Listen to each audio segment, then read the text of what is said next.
Hi everyone, my name is Raro Lae from the Raro Lae Show of RLTV. I am so happy to be here and to be able to just be in this room with so many icons and amazing people for the Stellar Gospel Music Awards for 2020. My question would be, amidst the pandemic, we are certainly in an unprecedented time where a lot of us are kind of just like, what is going on? We have never been here at all. This question directed towards Travis Greene, as well as Kirk Franklin and Koryn Hawthorne. And I wanted to ask, kind of geared a little bit more towards Travis, but how have you been able to remain intentional amidst the pandemic, despite everything that has been going on?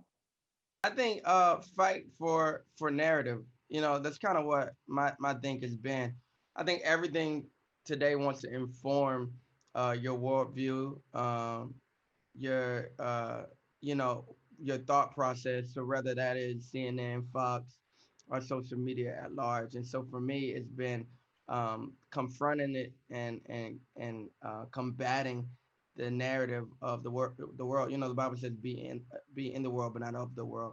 And so not allowing fear to become my anthem. What the Bible says, that God has not given us a spirit of fear, but of love, power, and a sound mind. So really trying to focus on, God, what are you doing in 2020?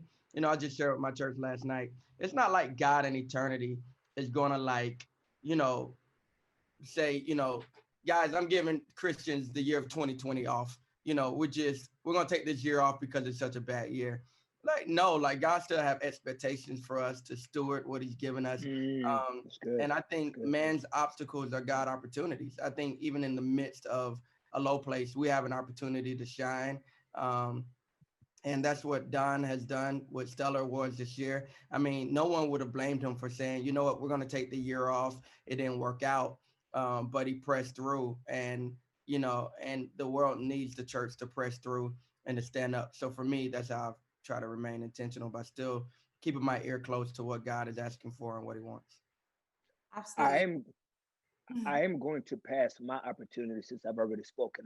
Is I would like to pass my opportunity to Donald to be able to respond to that if you don't mind. I think that similar to what Travis said, it is about what is the lesson that we're learning in this, and how do we, in the midst of such trying times, continue to inspire people, continue to write, to look at it and see where we will be on the other side of this. So it's to look for the future, not live in the present.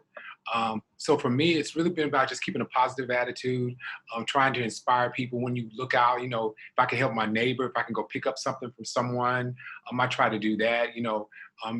Definitely staying safe, but I live right in the center of Chicago, so it's been kind of, it's been a lot of ups and downs for here. So, just trying to find ways to take the anxiety off people, but at the same time, keeping the spirituality there, keeping my ear open to hear what is being said during this time. I think nothing just happened, so this is not like it wasn't going to happen. God knew it was going to happen way before we got here. So it obviously must be a plan in it, that we're going to all come out bigger and better than ever before. And then it's just kind of makes us a little bit more resilient. So my intention during this time is to stay positive, to keep speaking all is well, because the more we speak that, the more we see that, and to figure out how to just help people in a different way than I would have probably done before the pandemic. I think I look at people a little differently now because I see what it's done to a lot of people, and it makes me approach them a little bit differently. I think for me, I'm not trying to take for granted. I think this time has made me realize how much I need people, how much I miss church, how much I need church in my family. And I think it just caused me to think and to remember. I think I'm trying to explain this to the best of my ability, because I've been very inward in this time, because it's causing me to be like still and like silent and actually address a lot of issues that I may not address whenever I'm constantly on go. But just remembering that we gotta know Jesus for real. That whenever I can't go to church, can I literally get on my knees in my house and seek Him for the stuff that I need? So I think that that's what's important for me in this time, is staying intentional about what's really important, and that's Jesus and my relationship with Him over everything, and not letting the world and all this other stuff cloud that. It's just about Him. So